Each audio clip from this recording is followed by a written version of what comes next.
So we're at a really unique time in our country, one of those times that tends to shape generations.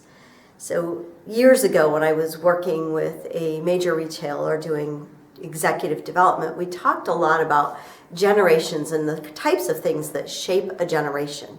We talked about how many of the millennials were shaped by things like the school shootings, Columbine, the very first time that major event happened in our school systems.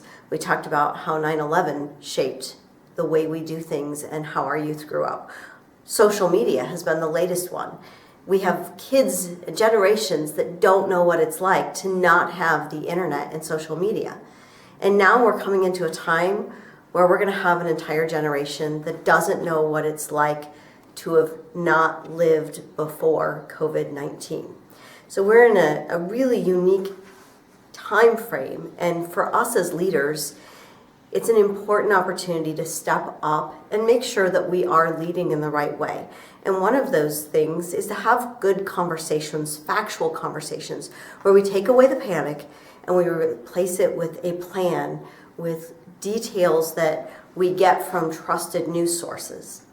A few days ago, my son came to me and he started asking me a lot of questions around COVID-19. And I thought it was really unusual, and what I started to realize is that he was getting a lot of input from a lot of different places, and he didn't have the tools or resources yet because he's so young to really sort through all of that. So in his mind, COVID-19 was worse than the plague. It was the thing that was going to wipe out the entire population.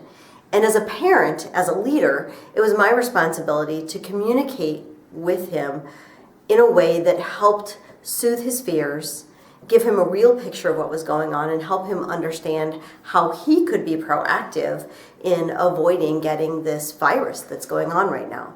So as leaders right now, you have an opportunity to shape the way your teams think, to shape the way the next up-and-coming generation thinks by the way you present the facts, by the way that you move from panic to planning.